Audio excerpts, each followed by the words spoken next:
knowing, the news reported a major oil spill in the Gulf of Mexico. Tonight in the Gulf of Mexico, an explosion on the soon-to-be decommissioned oil rig triggered a fire which burned for 3 hours before it was extinguished.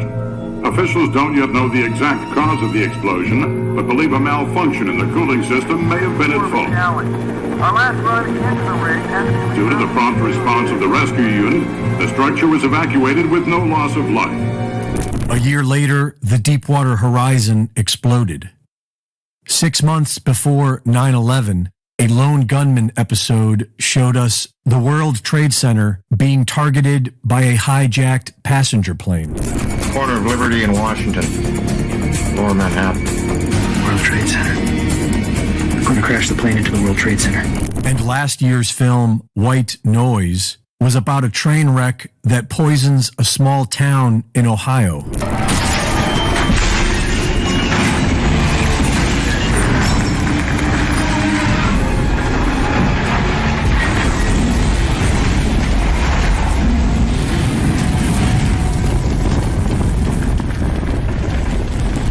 This is the very same story now playing out in real life.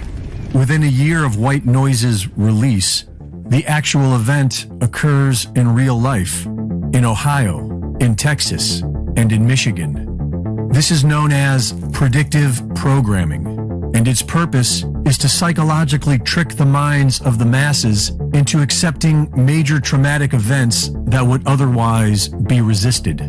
In the book Secret Societies and Psychological Warfare, Michael Hoffman describes a mind control technique known as the revelation of the method. And he writes that when the revelation of the method is performed in a veiled manner, accompanied by certain occult signs and symbolic words, and elicits no meaningful response of opposition or resistance from the target, it is one of the most efficacious techniques of psychological warfare and mind rape. Sarah Elkhaldy of the Alchemist YouTube channel does an excellent job of explaining all this.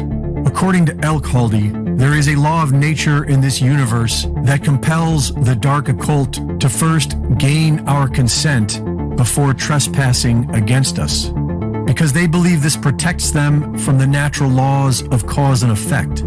They offered, and we accepted, so it's all fair. A lack of response to an action is often taken as an approval of that action.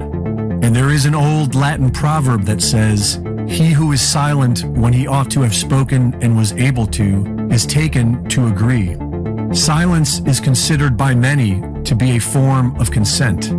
And so it is through a veiled performance of the revelation of the method technique that these dark occultists believe they are gaining our consent, what we know as predictive programming. With predictive programming, the minds of the masses are impregnated with visuals of a major event before it happens. This is done through all forms of media and can be very subtle so that nobody notices. But the subconscious mind notices everything and can easily be programmed through repetition. And so these controllers repeat whatever it is that they want us to accept as reality.